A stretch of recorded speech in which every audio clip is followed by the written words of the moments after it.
Assalamualaikum warahmatullahi wabarakatuh. Selamat siang anak-anak. Hari ini Pak Yanto ingin melanjutkan tentang pembahasan subtema 3, yaitu tentang bahasa Indonesia, yang mana nanti kita hari ini akan belajar tentang membuat cerita atau menulis cerita yang seperti berada di buku paket kalian.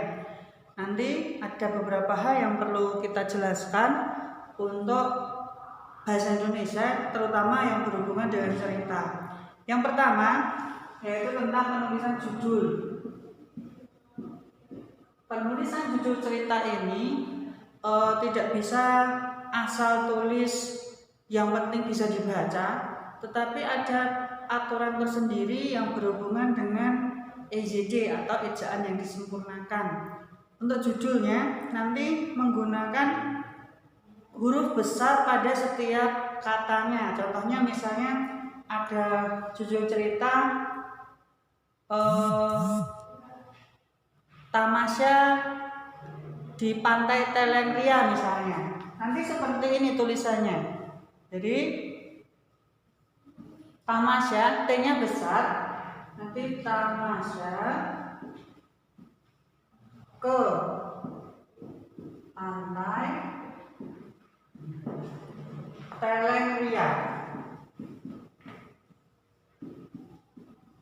Seperti ini. Jadi untuk awalnya ini menggunakan huruf besar, T-nya huruf besar, P-nya huruf besar, T-nya lagi huruf besar, R-nya huruf besar.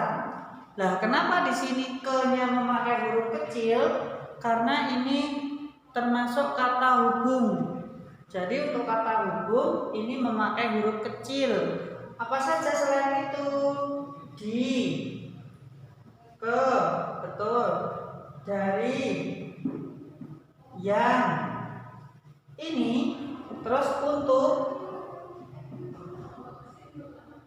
ini hurufnya kecil, sehingga ketika menjadi judul ini hurufnya bukan huruf kapital.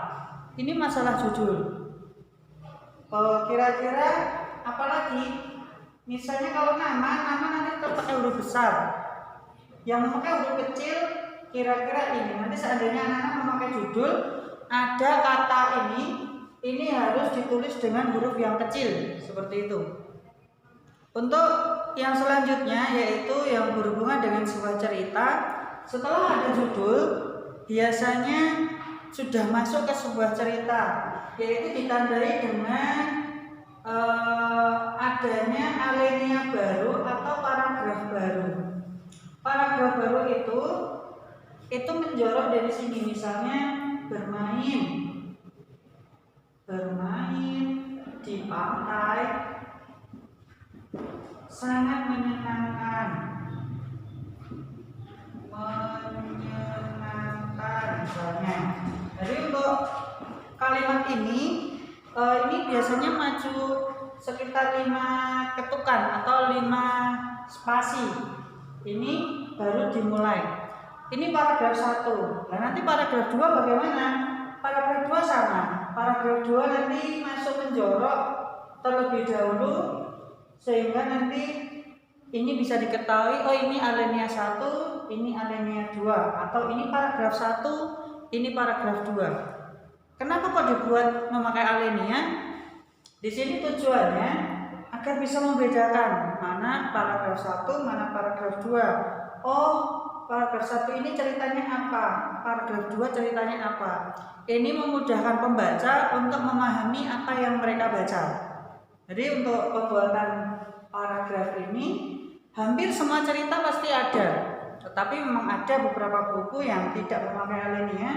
Ini ketentuan dari beberapa penerbit dan untuk jenis buku tertentu. Tidak semua buku seperti itu, tetapi rata-rata buku yang digunakan untuk bacaan biasanya ada alineanya atau ada paragrafnya.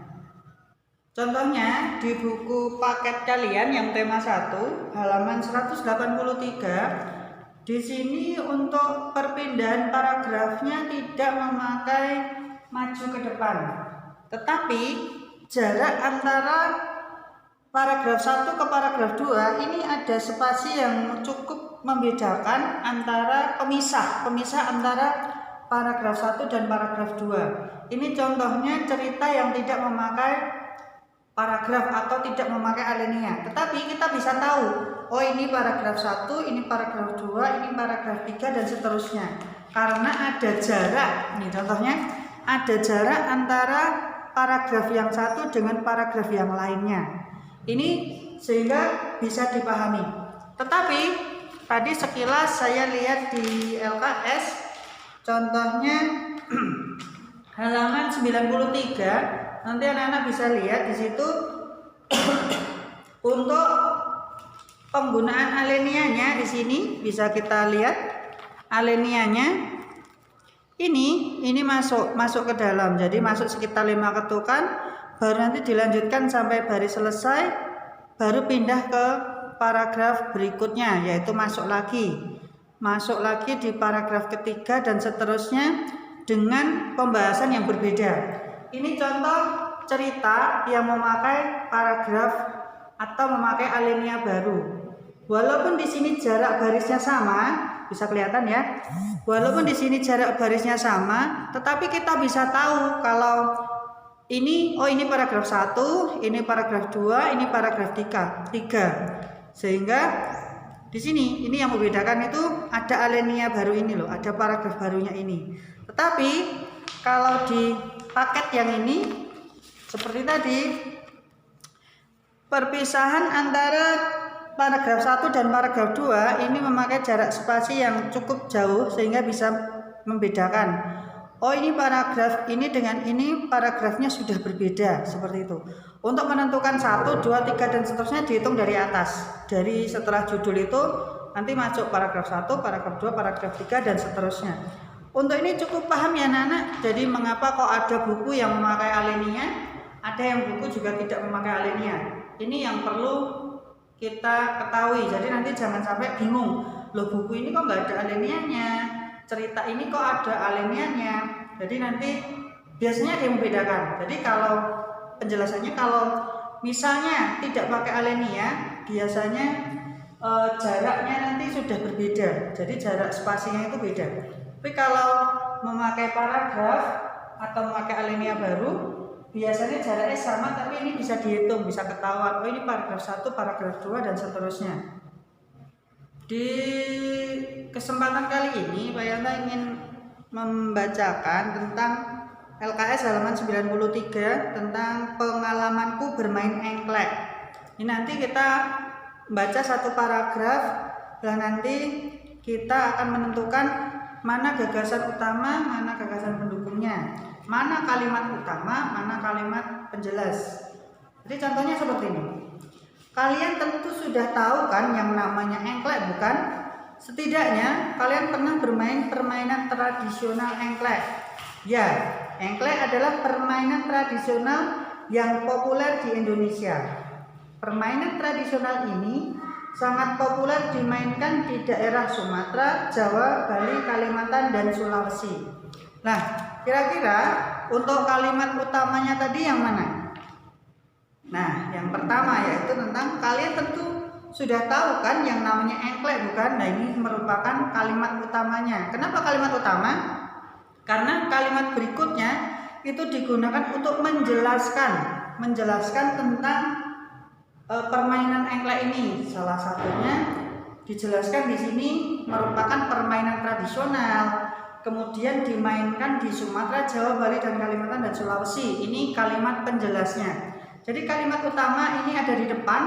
Ini berkaitan dengan namanya paragraf deduktif. Jadi paragraf deduktif ini yaitu paragraf yang kalimat utamanya ada di depan. Jadi paragraf nanti ada berada 3, tapi kita bahas 2 dulu. Ini deduktif. Ini kalimat utama ada di depan. Jadi kalimat utamanya ada di depan. Jadi nanti jangan sampai bingung. Dan kita lihat sekilas di nomor 2. Di paragraf kedua ini kira-kira ini termasuk paragraf apa? Apakah deduktif seperti yang tadi di depan paragraf atau paragraf induktif? Induktif itu ada di belakang.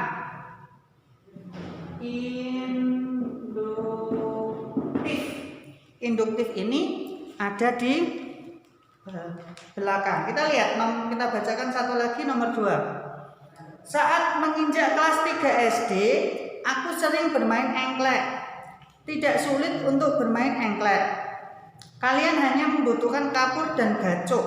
Gacok ini biasanya andalan yang dipakai untuk bermain. Ini biasanya dari pecahan genting atau keramik, pecahan keramik.